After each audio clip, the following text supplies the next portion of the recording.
Az egyik téma, amivel foglalkozni szerettem volna, az egyrészt a nyugati társadalom viszonya a kereszténységhez és a valláshoz. Mhm. Ez nagyon érdekes, hogy egy görög ortodox papot és írót kérdezek. Egyrészt a nyugati társadalomról, másrészt a jelenkor és a jelenkori ember valláshoz fűződő viszonyáról. De ez mindenképpen érdekes, mert én azt érzem, hogy ma egy olyan korban élünk, ami információsan enyhén szólva túlterhelt, tehát folyamatos impulzusok érnek minket nap mint nap a közösségi médián, az utcán sétálva, és így tovább. És felmerül a kérdés, hogy mi az ember-isten viszonylatában a hatása ennek a folyamatos túlterheltségnek, és annak, hogy a csend az nem a része az életünknek, kihívás csendben élni. Ezzel kapcsolatban mi jut eszedbe?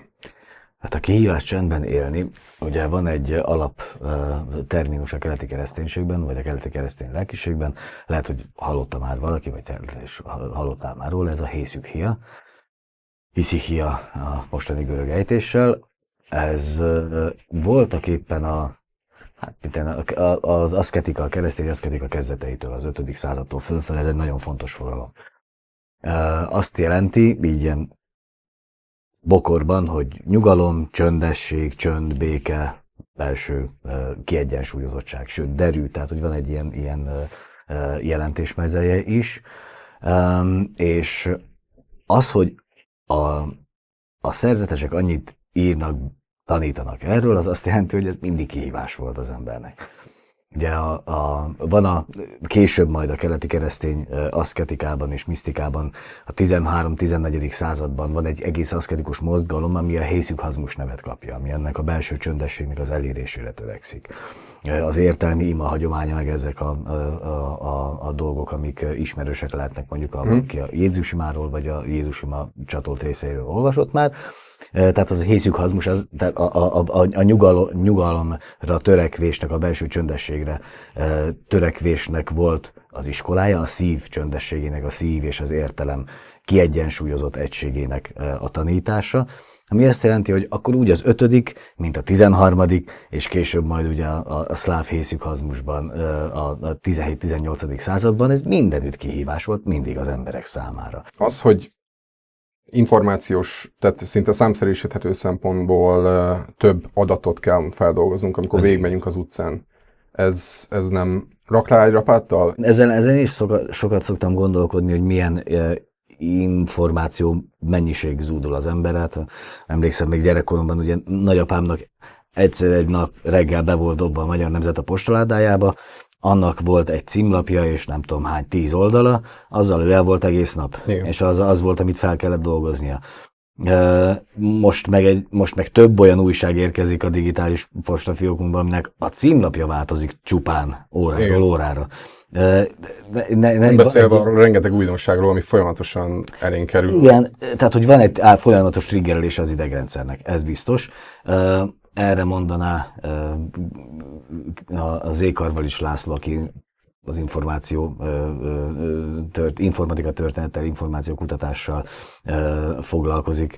Nem tudom, ismerem a nevét. Csak dolgatok, de nem. Mert Szeged, tehát ő szegedi illetőségű, a Liget folyóiratnál ő is régi szerző, tehát ő ezzel mindig ki van akadva, hogy nem több az információ, hanem csak nem kezeljük jól. Tehát, hogy az információ mennyiség kívül rajtunk bármennyi lehet, az számít, hogy mi azok, akik a befogadói oldalon állunk, hogyan kezeljük. Tehát valami olyasmit érthet ez alatt, gondolom, mint hogy teljesen mindegy, hogy hány kilométer hosszú egy piac, és hányféle zöldség van rajta, tehát rajtad múlik, hogy azt az 5-öt vedd meg, ami...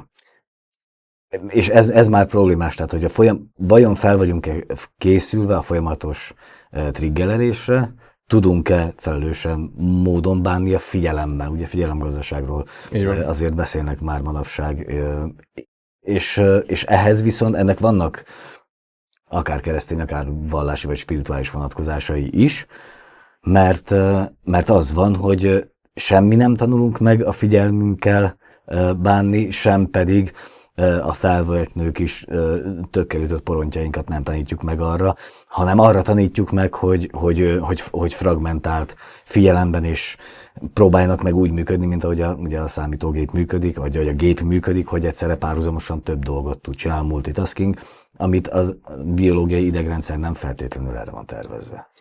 Igen, ugyanakkor egyre nagyobb kihívás ez, ahogy egyébként valószínűleg az egyházak számára is egyre nagyobb kihívás az, hogy ugye az embereknek az inger küszöbe az folyamatosan egyre inkább kitolódik, és ez egyfajta gyarlósága is az embernek, hogyha így akarjuk megfogalmazni, vagy ha így fogalmazom meg, mert ez alapvetően tulajdonképpen az egész filmgazdaság is, és talán azt mondhatjuk, hogy fogyasztói társadalom is, alapvetően az emberi kényelemre épül, és arra azt próbálja a lehető legjobban kielégíteni, az emberi kényelmet. Igen. Viszont ugye a kényelem az nem feltétlenül vezet, hogy ilyen nagy szavakkal éljek, sem nagysághoz, sem egy jobb élethez, sőt, sok esetben inkább képes az embert intellektuálisan és akár spirituálisan, lelkileg is sebezhetőbbé tenni.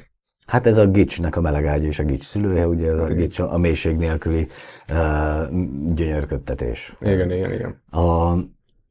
Igen, tehát hogy ebben a helyzetben ez egy érdekes, hogy mondjuk az egyháznak, vagy a különféle felekezeteknek, vagy egyházaknak ebben hát nem csak információs zaj van, illetve információs zajnak van egy ilyen spirituális, tehát spirituális információs zaj is. Igen.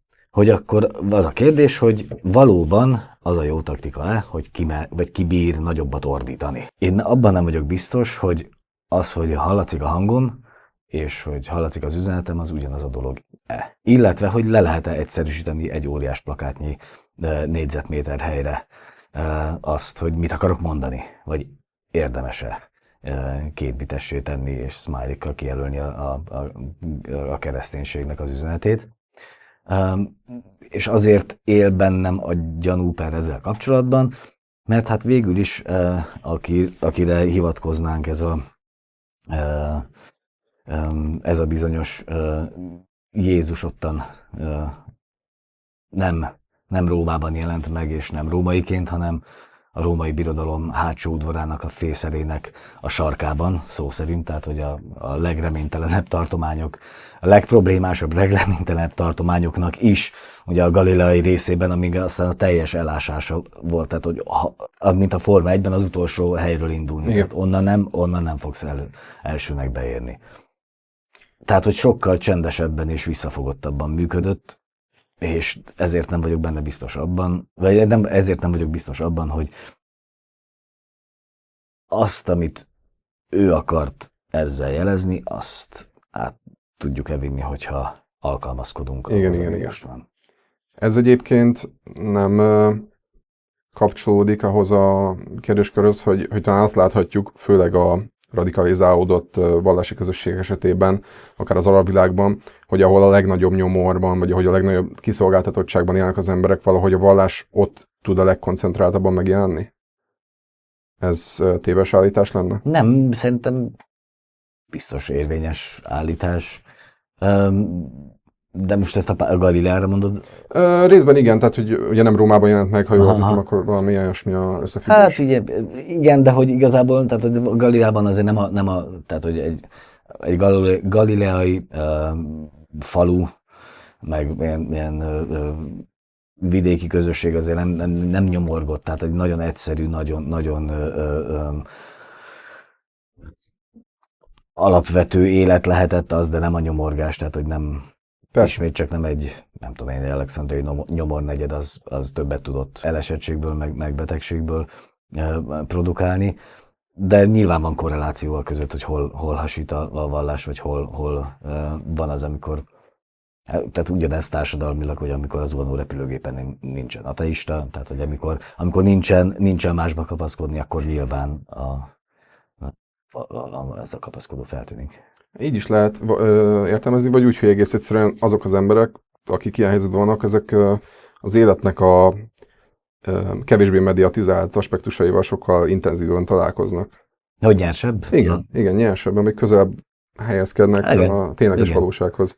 Egyébként itt a technológia, meg az, hogy hogyan használja fel az egyház, stb. Ezeket a kommunikációs technikákat, stb.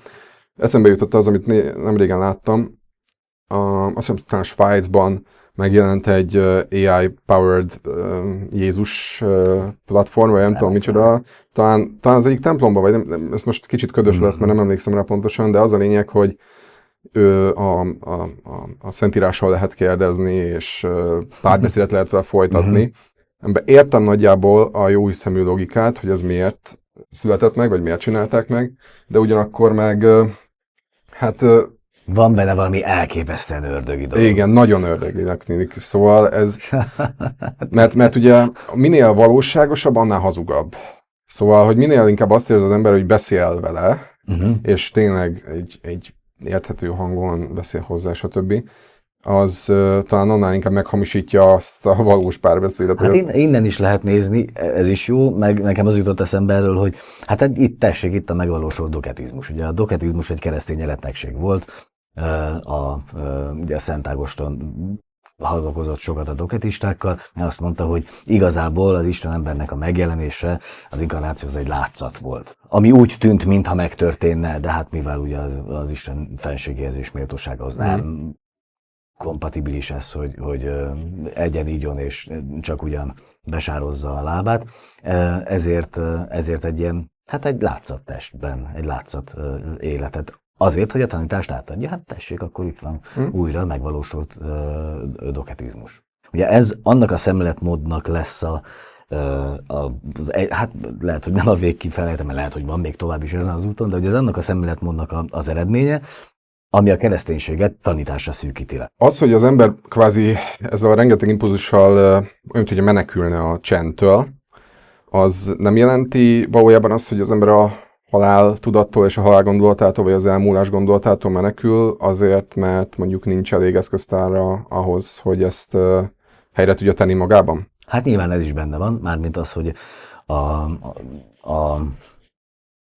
hát hogy igazából a halálhoz nagyon ambivalens viszonyunk van abból a szempontból, hogy nincs meg az a fajta kultúrája a halálnak, ami még 100 évvel ezelőtt meg volt különösen vidéken, hogy akkor felöltözteted és virrasztasszod ki a tiszta szobába kinyújtott testtel, és tehát hogy nincs meg ez a fajta amit mondtál az előbb is, hogy az a nyers elemi tapasztalata a valóságnak. Elrejtjük a szemünk elől, eltoljuk. Igen, az egy nagy képernyőt, vagy több kicsit feszítünk ki magunk és a valóság közé, és mivel nincs róla tapasztalatunk, ezért nyilván, mint idegent eltoljuk a halál, így is, amúgy is idegen, sőt a másnak a legelemi, vagy legnyersebb, brutálisabb megnyilatkozása, de ugyanígy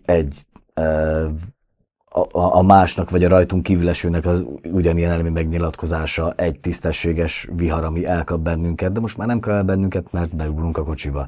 Egy fagy, vagy hát ha nem is éhínség, de olyan időszak, amikor mondjuk nem korlátozottabb a hozzáférés az ételhez. Tehát, hogy visszavezet ez ahhoz, amit mondtál, hogy a vallás ott tud megjelenni, amikor a valósághoz való közvetlen viszony is megjelenik. A keleti kereszténység egyébként ezért működik valószínűleg több szempontból jól nyugaton, mert hogy visszavezet az érzéki tapasztalásnak a spirituális dimenzióihoz. Tehát először visszavezet az érzéki tapasztaláshoz, nem csak tanításra redukálja le a kereszténységet, hanem tehát, hogy nem az van, hogy ülsz egy padban, és akkor felolvassák a Szentírást és megmagyarázat, tehát nem intellektuális szinten zajlik, miközben egy fegyelmezetten lekötözött testtelés, ugye mondjuk Fehérfalú templomokban minimális érzéki benyomásokkal vagy körülvéve, hanem az van, hogy ott mozgás van, fény van, szag van, szín van, hang van, tehát hogy belehelyez egy másik fajta életbe, ahol ugyanúgy mozgás, ugyanúgy sok minden van, mint ami a hétköznapi életedben körülvesz, de a sok minden az valahogy úgy van elrendezve, és ez a keleti keresztény liturgia meg istentiszteleteknek az egyik fontos eleme, hogy úgy van elrendezve, hogy nem szétforgácsol, hanem összeszed mindennek ellenére, mert minden egyfele mutat. És mifele? Hát nem, mifele, kifele. Már nem kifele, hanem ki felé a megtestesült Istennek a döbbenetes, fura, paradox jelenléte felé. Krisztus valahogy úgy fogalmazott, hogy akinek füle van, hallja meg, vagy valami hasonló. Ugye? Mind múlik azon, hogy valakinek van-e füle ehhez. Mert ugye alapvetően vannak, akik úgy viszonyulnak általánosságban az istenhithez, meg a vallásossághoz, hogy nem akarnak olyasmiben hinni, amire nincs bizonyíték. Nem akarnak olyasmiben hinni, és mondjuk olyasmikkel kapcsolatban áldozatot hozni az életükben, mert ugye kereszténynek lenni az egy áldozat. Áldozatok sorozatával jár bizonyos szempontból. Egyébként mindig áldoz az ember, szerintem csak az nem mindegy, hogy micsodát áldoz fel miért. Szóval, hogy mind múlik az, hogy valakiben megszületik-e az, amit nem lehet elmagyarázni. Mert ugye a vallás meg a tudomány között az a nagy különbség szerintem, hogy a tudomány az a végtelenség keresi az igazságot a világban, az igazakat, az igaz dolgokat, és annak soha nincs vége. A vallás viszont megtalálja ebben az egészben a végtelen igazságot. Ez szép. És ez a nagy különbség a kettő között. Mind múlik az, hogy valaki ezt látja, érzi, vagy nem látja, és nem érzi, és nem tudja érezni.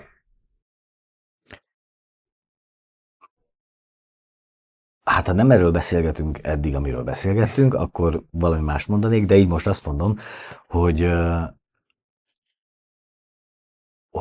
akkor, amikor egy nem leárnyékolt világban mozog az ember, tehát nem ebben a domesztikált és emberhez igazított és emberre szabott, kényelmesen lebetonozott, hogy az autóknak és a talpunknak kényelmes legyen, meg kényelmesen, ha sötét van, kivilágítva, ha világos van, túl lesötétítve. Tehát, hogy ez, ahogy egy barátom fogalmazott régen, tehát az ember házaknak nevezett műbarlangokat emel, hogy ne menjen be a víz, aztán ebbe a műbarlangba vízbe belül, hogy mégse legyen száraz. Tehát egy ilyen kontrollált, ha nem egy ilyen kontrollált világban élünk, hanem ki vagyunk téve a világ kiszámíthatatlanságának, meg tágasságának, mert ugye azért ez egy beszűkített világ, még a digitális platformok is az is túl tág, úgyhogy abban is buborékokat hozunk létre, vagy hozunk létre algoritmusok révén, azért, hogy mégse legyen annyira tágas, és mégse legyen annyira beláthatatlan. Tehát, na, és hogyha nem ez van, hanem találkozunk a világnak a tágasságával, akkor ott az emberben szerintem óhatatlanul legalább meg tud valami pendülni. És amikor egész közösségek és társadalmak éltek egy zabolátlan világban a maga kiszámíthatatlanságával és kitettségével és közvetlenségével, akkor sokkal nagyobb esély volt rá, hogy hajlik arra az ember, hogy ma nem hajlik rá, mert hogy túlságosan ügyelünk rá, hogy kipárnázzuk a valóságot magunknak is, meg a gyermekeinknek is, ami érthető, tehát hogy van egy ilyen önvédelmi jellege a dolognak, de veszít is ezzel azért a delikvens. Amúgy meg azt mondtam volna, hogy mi van azokkal, akiknek nincs füle a hallásra. Ugye ez valahol a képességek kérdése, tehát hogy az ember az embert sokféleképpen meg lehet határozni, lásd Diogenész meg a kopasztott csirke esetét, hogy íme a platóni ember. Egy kétlábú tollatlan lény, mondta Platón, és akkor Diogenész meg felmutatta a kopasztott csirkét, hogy tessék a platóni ember. Tehát az embernek sok meghatározása van, de például az is egy jó, hogy az ember egy kultikus állat. Nem tudom, hogy lehet ezt... Hát ez azt jelenti, hogy az ember teste az kvázi... Tessék, hogy az ember teste az kvázi az állati világhoz hasonlatos, viszont a lelki az viszont... Az dihotómia veszélyes terep, tehát hogy sokan ezzel azonosítják a kereszténységet ilyen dualista módon. Nem erre gondoltam, arra gondoltam, hogy tehát, hogy tehát az emberi lényben van egy ilyen kultikus ösztön, van erre az ismeretlen, vagy a másnak a kihívására tudunk úgy reagálni, vagy tudunk úgy ösztönösen reagálni, hogy valamiféle kultusz, valamiféle ilyen vallási kezdemény, tehát hogy kezdődik az emberi történelem a tűz megszelídítésével? Oké, eszközhasználat, jó, az állatok is használnak eszközt. Nyelv, tudjuk már, hogy az állatvilágban is van. Nem is csak a primáták tudnak használni meglepően kreatív módon nyelvet, hanem madarak is adott esetben. Tehát, hogy ha nem a nyelv, ha nem az eszközhasználat, akkor mégis hol van valami, ami sajátságosan emberi.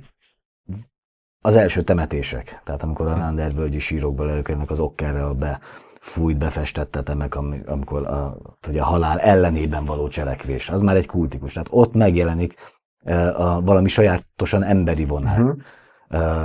És erre gondoltam, hogy az ember az egy, oké, így működik, van benne valami, ami rezonál a világ nyersességére, és ez nem feltétlenül, erre nem feltétlenül intellektuális választat. Tehát, hogy akinek van füle a hallásra, az hallja meg, ezt lehet úgy is érteni, hogy aki a tanításon keresztül tud ehhez kapcsolódni, az kapcsolódni a tanításon keresztül. És mi van azzal, akinek nincs füle a hallásra, mondjuk egészen elemi módon, mert nyomorék, tehát hogy nem fogja hallani, vagy értelmi fogyatékos, nem fogja megérteni, akkor annak a kereszténység az nem elérhető.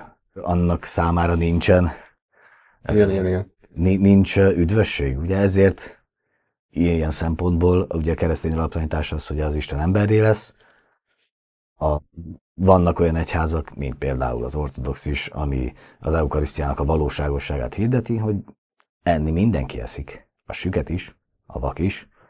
Tehát, hogy valahogy mégis csak megtalálja a módját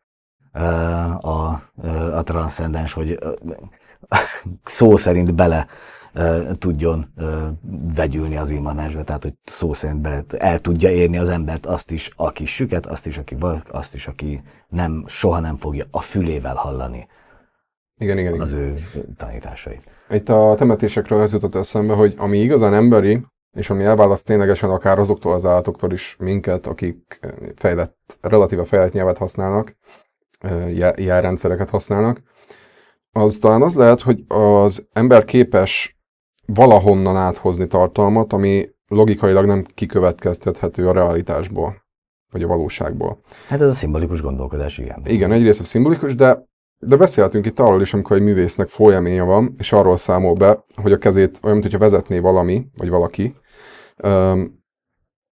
és megalkotja magát a mű, ami egyébként nem következne akár az addigi élményeiből sem, mert valami nagyon új mintát alkot meg. De, és itt egyébként szerintem egy eléggé fontos ponton érintkezik egymással a kreativitás, az alkotás, a művészet és a vallás.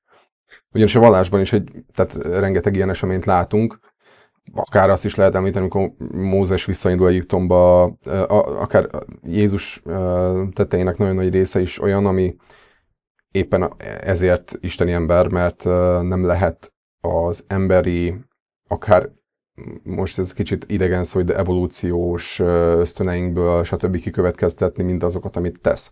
Tehát valami megjelenik ebben az anyagvilágban, ami nagyon úgy tűnik, hogy az ősi állati múltunkra vezet vissza, de mindeközben ebben a földi porhűjeiben megjelenik valami, az ige, akár lehet így mondani, ami viszont valami egészen másra bír rá minket. Tehát nem véletlen gondolom én, hogy nem csak a kereszténységnél, hanem hogy az összes vallásnál rendkívül fontos alapérték, a mérték és az önfegyelem, a testi önfegyelem. Ez is gyakorlatilag az ezzel való szembehelyezkedés, ha jól értem. Tessék, ez is? Az ezzel való szembehelyezkedés az ösztöngei testünknek az ösztöneivel való szembehelyezkedés egy nagyobb jó érdekében, ami...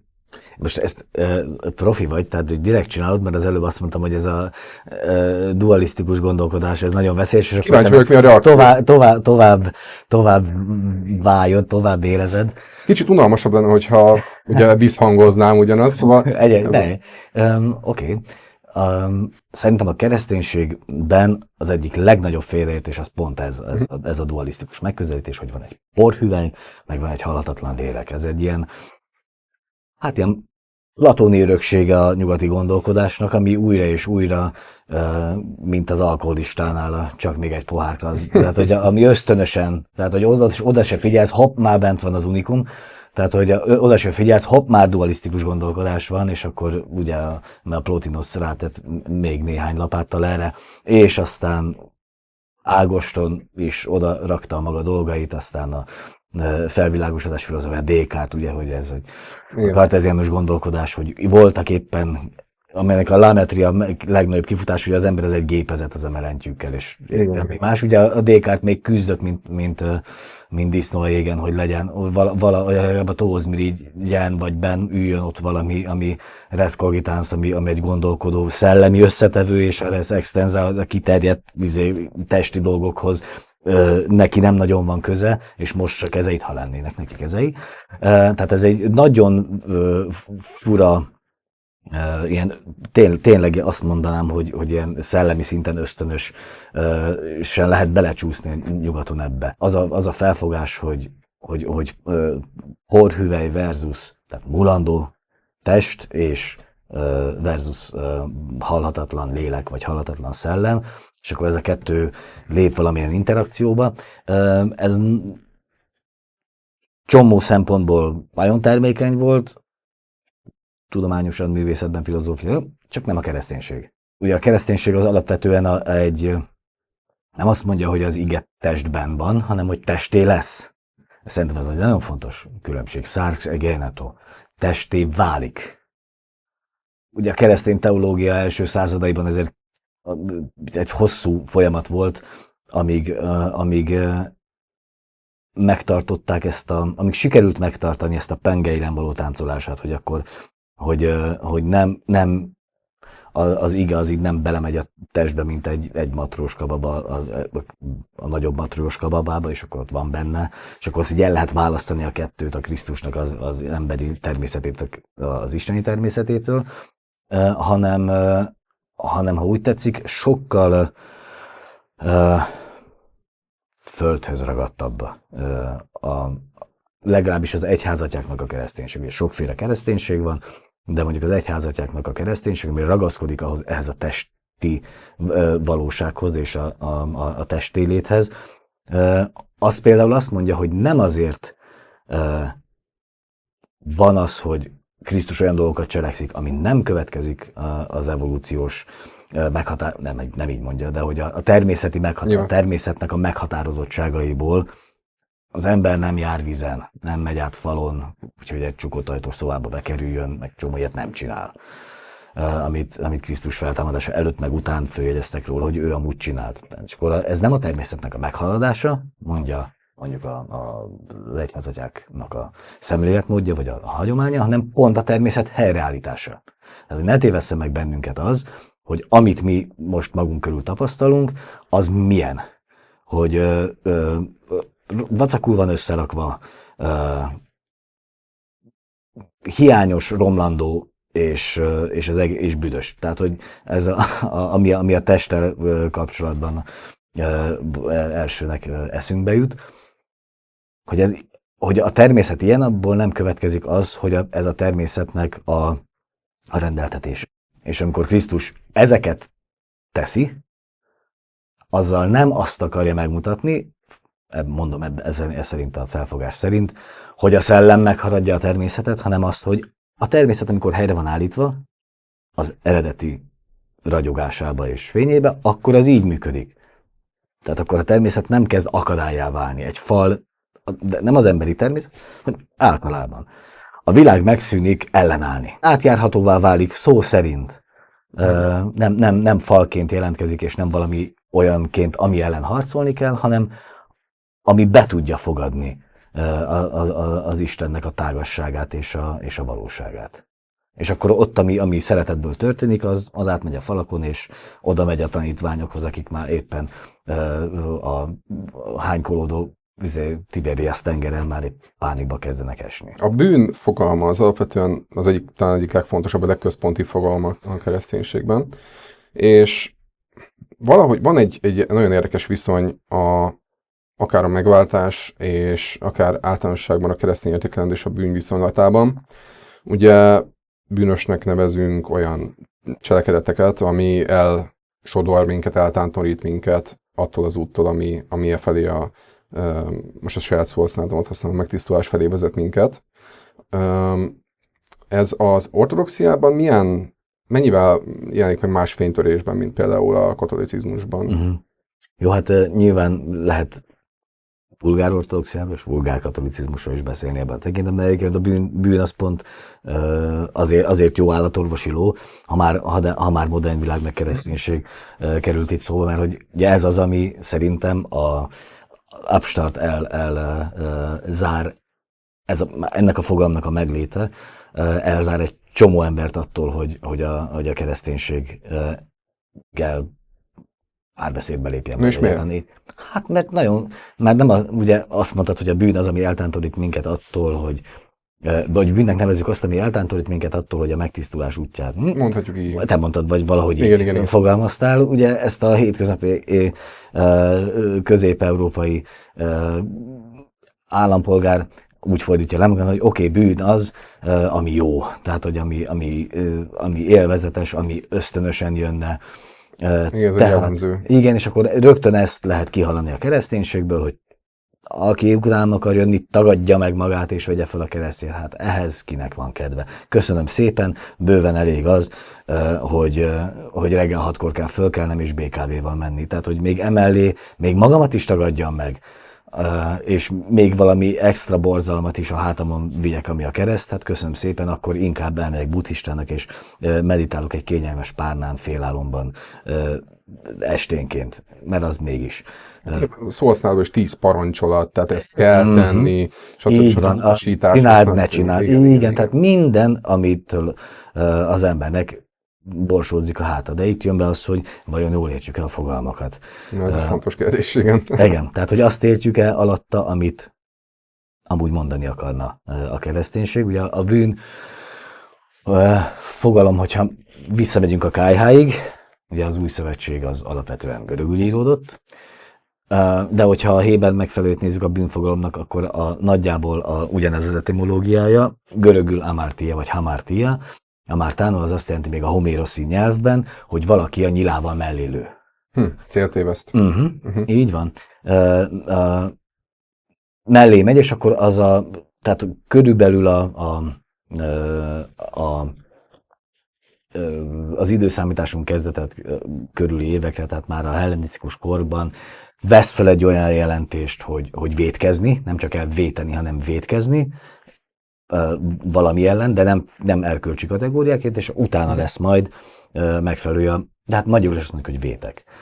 Utána lesz majd a mi bűnfogalom munkkal megterhelt. Még ez a vétek is elvéteni. Igen, pont innen jön így a magyarnak is ez az etimológia, hogy elvéteni. Tehát nem az a hangsúlyos benne, hogy valamilyen parancsolat ellenében, vagy egy parancsolat áthágsz, hanem az, hogy valami nem úgy megy, valami mellé megy. Nem úgy megy, mint kellene. A célt, az orientáció nem jó.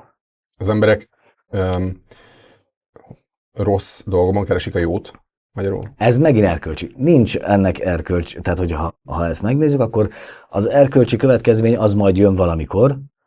Egyszerűen csak az, hogy rossz fele mész. Ugye van az a híres jelenet, hogy szabad-e a császárnak adót fizetni, kérdezik, kicsit provokálni Jézus, csak adjatok egy dénárt. Kinek a képe van ezen a császár? Jó, akkor adjátok a császárnak, ami a császári Istennek. Ez mit jelent? Azt, hogy kinek a képe van ezen? Ez egy aranypénz, a császárhoz tartozik. Az ember viszont a bibliai tanítás szerint istenkép más. Az az Istenhez tartozik. Tehát ne keverjük azt, hogy mit hova adunk. A talentumok elásásának a példázatában a földre bízunk valamit, ami nem a földhöz tartozik. Tehát az orientáció rossz fele lövünk. Tehát nem az a baj, hogy az ember hitvány és kevéssé szeretetre méltó, hanem az, hogy tök rossz irányba csinálja a dolgokat. A ábrahámi vallásoknak ugye az talán egy fontos közös pontja, hogy a legnagyobb, talán a legnagyobb bűn, vagy az egyik legnagyobb bűn az ugye a bálványimádás. Ez azt világítja meg nekem, hogy ugye ebben az esetben az ember valami olyasmit imád, ami véges. Valami végeshez ragaszkodik az ember, és talán az anyagiakhoz fűződő viszony is itt tükröződik vissza, hogyha a földi javakhoz ragaszkodik teljes mértékben az ember, akkor tulajdonképpen a földi törvényszerűségek szerint is semmisül meg, mert ugye a lélek az nem él tovább, ugye ez a pokol fogalmak egy értelmezése, hogy nem él tovább a halál után. Ilyen kis funcu dualizmus megint becsempészted, de jó. És szerintem ebben, ez csak tényleg egy ilyen szabad asszociáció, de hogy ebben tükröződik az is, hogy ugye például az iszlámban ugye az Álláknak és a profétáknak a képi ábrázolása az hát egyáltalán az ember ábrázolás. És az ember ábrázolás az, hát talán azok kiemelten, de igen, az rendkívül erős tilalom alatt áll. Azért, mert abban az esetben is talán lekorlátozza azoknak a létét egy emberi köntösben, ami viszont az emberi test viszont múlandó, tehát akkor ez már korrumpálja a jelentés, és akkor ezért dolgoznak ezekkel mármint konkrétan a művészetben és a építészetben ezekben a végtelenbe szökő mintákkal, mert valahogy talán az tudja ezt a jelentéstartalmat átadni. Szóval nekem erről ez jutott eszembe. A bálványimádásnak az ős jelenete az ugye, amikor a Mózes fenn van a hegyen, és akkor és lejön. És tessék, én ott voltam 40 napot, itt hozom nektek a tutit, és ti meg itt egy aranyborjúba. De hogy a bálványimádás ős jelenetében azt látjuk, tehát hogy rendben, ott is megvan ez a kontraszt, amit mondtál, hogy a JHVH-nak az exkluzivitása és a láthatatlansága az egyik oldalon, és a másik oldalon pedig a megfoghatósága, sőt, ugye az aranyborjú, abból az aranyból, amit Egyiptomból hoztak ki. Tehát, hogy a rabszolgaságnak az aranya, ez is megvan benne, de szerintem ami még hozzátehető ez, hogy a bálványimádásban nem csak az a baj, hogy a lelket, ami mondjuk végtelen vagy magasabb rend, vagy akármi, azt a végesre bízzuk, vagy hogy a végesre emeljük be annak a helyére, a transzcendensnek a helyére, és akkor egy konkrét formát adunk neki. Nem csak ez a baj, hanem az, hogy a bálványimádásban az ember egy következő lépésben saját magát imádja. Mert mi történik? Az történik, hogy nem várom meg, amíg a szerencsétlen Mózes oda skribálja a kőtáblákra, és nem várom meg, hogy a JHVH, akinek eleve ki se lehet mondani a nevét, se arca, se alakja, se semmilyen nincs, tehát az ismeretlen Isten szóljon hozzám, nem várom meg, hogy a másik megnyilatkozzon, hanem azt csinálom, amit én akarok. Az most ösztönösen, amire ösztönösen hajlik az ember, hogy legyen már valami. Tehát, hogy megint magamnak engedelmeskedek, és ezért mondom, hogy ez a bálványimádás az végső soron ugyanez az önimádatnak vagy a magam középpontba helyezésének áttételesen a mozzanatát rejti.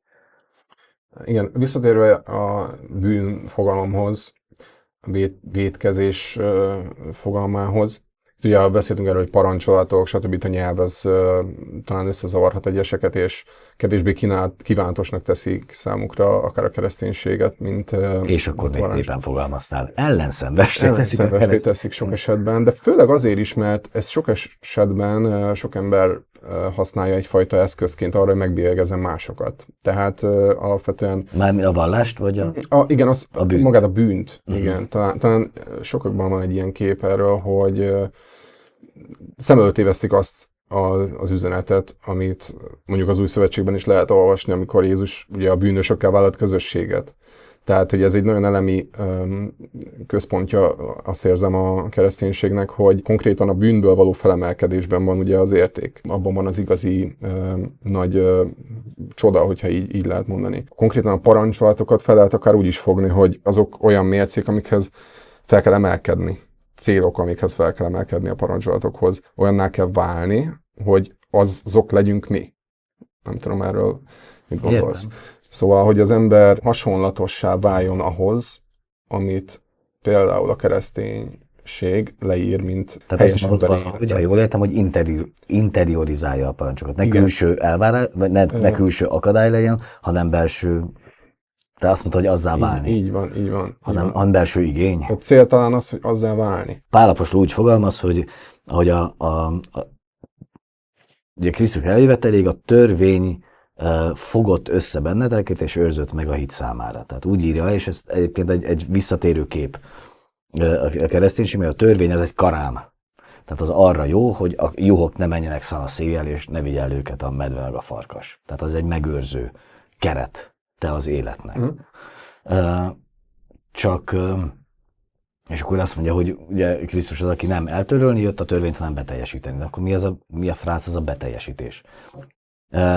Szerintem ennek ahhoz lehet talán köze, hogy, meg te is mondtad ezt, hogy interiorizáljuk, tehát hogy belső és sajátunká tegyük azt a szabályrendszert. Belássuk, talán ez jobb, nem? Tehát, hogy ilyesmit mondtál, hogy belássuk azt, hogy ez miért jó, és akkor tud sajátunká válni, nem pedig külső elvárássá. Mondjuk vegyünk egy olyan érzelmet, vagy egy olyan élményt, mint az irigység. Hogyha valaki irigy, egy parancs az nem fog ezen segíteni, hanem csak az segít ezen, hogyha minőségében megváltozik az ember, és eljut egy olyan szintig, amikor már nem érzi azt, amit egyébként érzett ezzel kapcsolatban, hanem örül a másik sikerének például, és adott esetben szeretne ő is sikeres lenni, de az egyik nem írja fel a másikat. Kétség kívül, de hogyha elmozdulunk ennél a fenomenológiai szintről, akkor ugye, a kereszténység szerintem mindig úgy működik, tehát hogy még annál is egyel visszább lép, mint amit gondolnánk.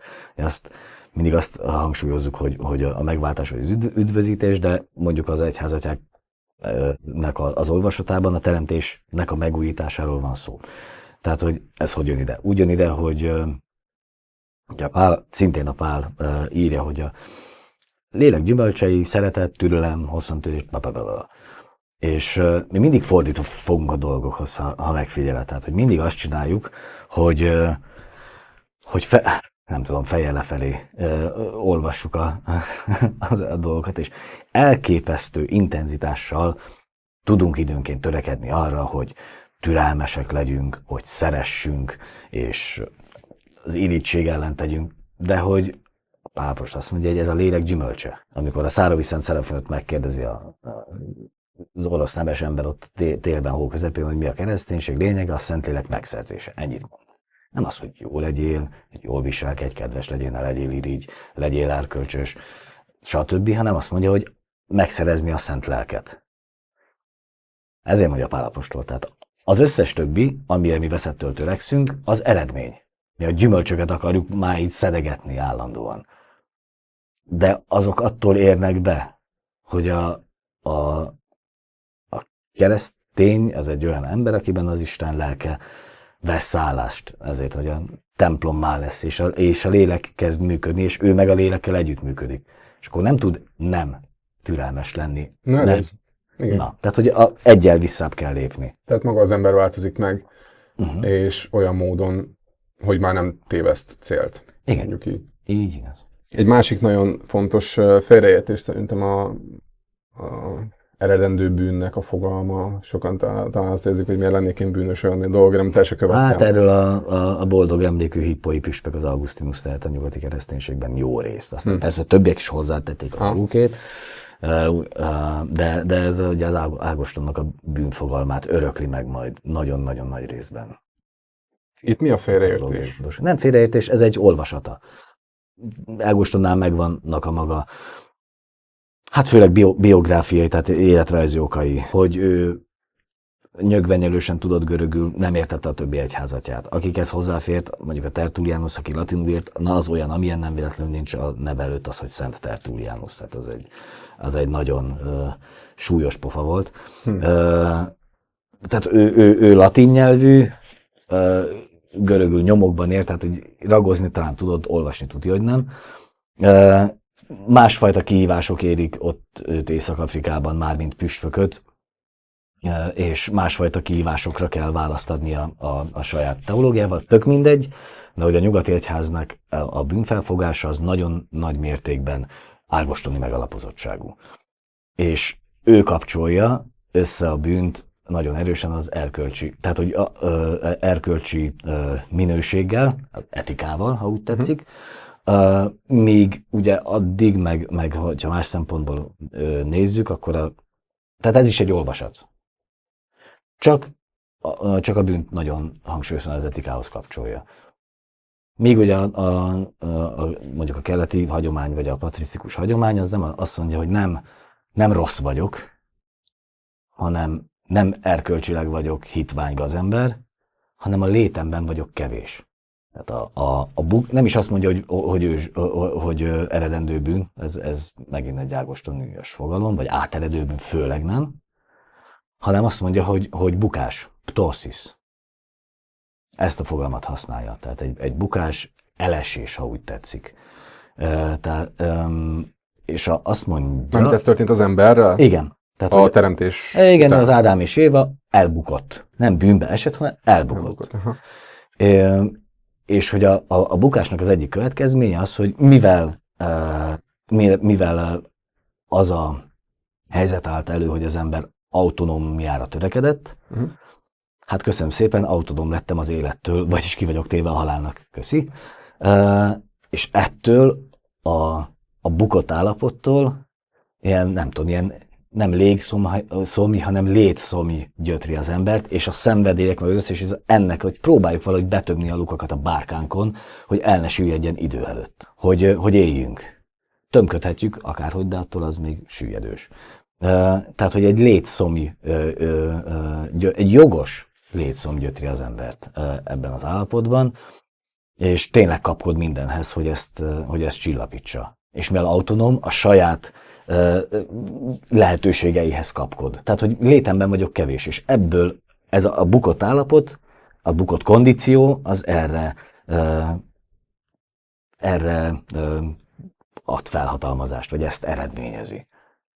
Ami aztán kifut az összes többi tökkelütöttségben, hülyeségben és kevésségben. Azért említettem, hogy nagyon érdekes viszonya van a tanításnak a bűnhöz, stb. Mert ha megnézzük, akkor például talán a megváltásban is, tehát ez most egy nagyon ellentmondásos dolog lesz, de hogy alapvetően a megváltás aktusában is része volt például Júdás árulásának.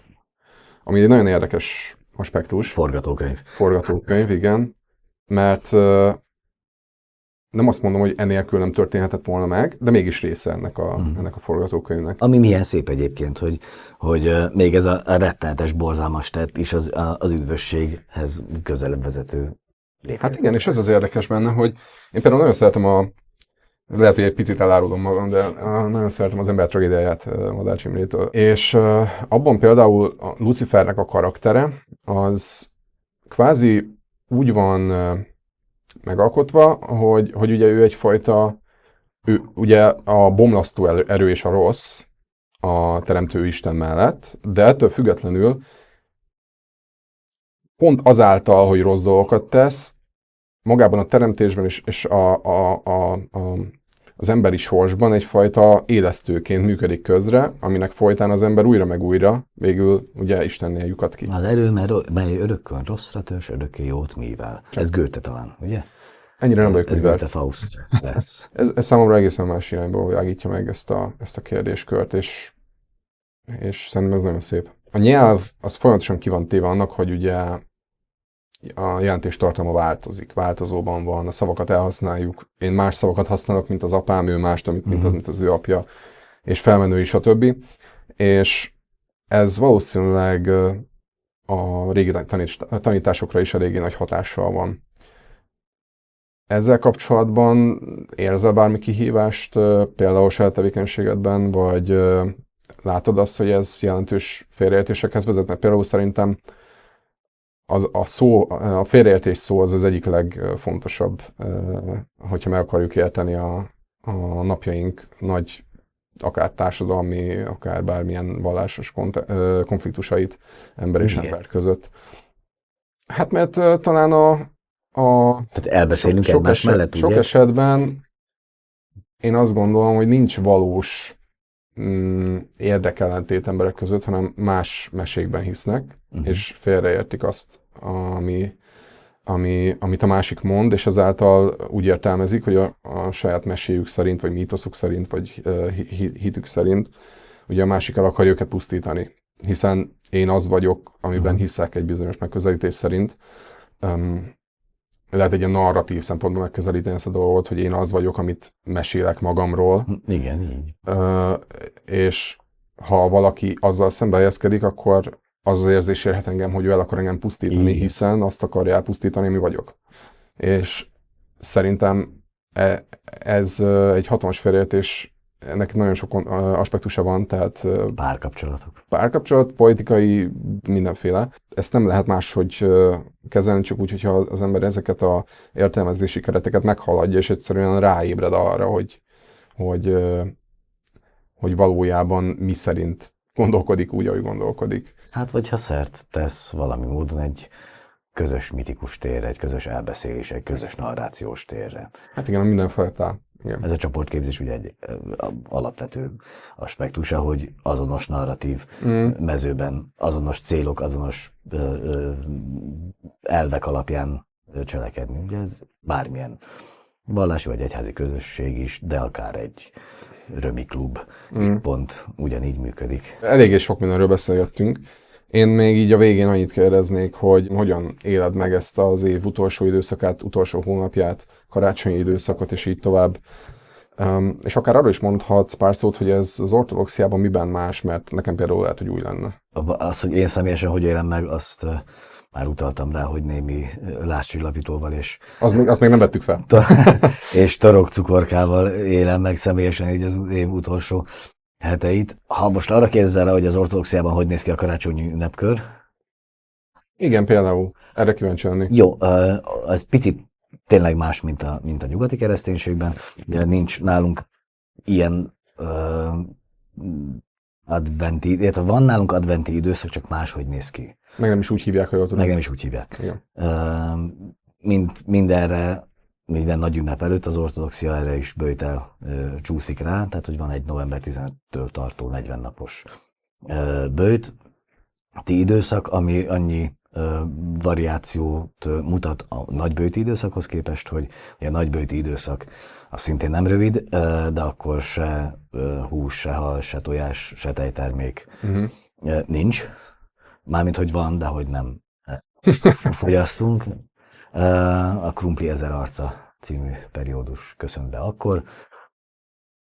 Ilyenkor viszont szerda és péntek kivételével a hal fogyasztása megengedett. Tehát, hogy mondjuk egy nyugati ortodox karácsonyi családi vacsorát, vagy karácsonyi családi ebédet, azt úgy kell elképzelni, hogy a nem ortodox családtagok eszik a rántott halat és a hallevest, az ortodox családtag pedig azt mondja, hogy hol a sonka, vagy a kolbász, vagy a bármi, tehát hogy akkor már pont nem akarunk halat látni. De ennek ellensúlyozásaképpen, amikor viszont beköszönt december 25-e, mert az ortodoxiában december 25-a karácsony, nem januárban van a karácsony, hanem mindenütt december 25-én van a karácsony, az ortodoxiában is, csak az különböző ortodox egyházakból egyesek ónaptárosok, mint a szerbek vagy az oroszok, ezért ott a december 25-e az január. Ja, világos. Tehát ugyanúgy, de az nekik december 25. De december 25-e és január 5-e között a Szent 12 napnak az idején viszont semmilyen böjti nap nincsen, egy nagy ünnepi időszak az egész, csomó pici ünneppel így megtűzdelve.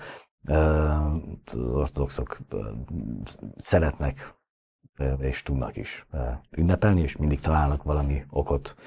Az egyház mindig talál valami okot, hogy megünnepeltessen minket.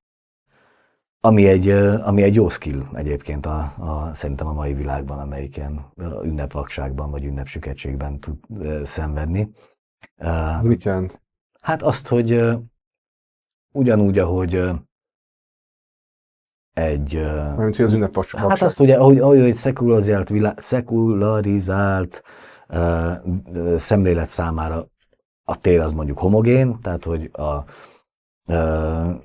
iskola, üzlet, templomépület az ugyanabban a mezőbe esik, és nincs minőségi különbség ennek a darabjai között, ugyanúgy az idő is homogén lett, és nincs minőségi különbség az egyes periódusok, vagy az idő egyes kijelölt pontjai között. Ja. Ezért, ha nincs minőségi különbség, akkor nincs miből mibe átlépni, következésképpen nem tudunk úgy ünnepelni, de úgy tudunk tenni, mint aki ünnepel, mint ahogy a süket nagyszülést úgy tenni, mint aki hal. De nem. És az ortodoxia ezzel, hogy nagyon az évkört nagyon nagy különbségekkel osztja fel böjti időszakra, nem böjti, ezzel létrehozza ezt a distinkciót időben is, és van hova átlépnünk. Világos. Nagyon szépen köszönöm, hogy elfogadtad meghívást ez a beszélgetésre. Én köszönöm, hogy beszélgettünk.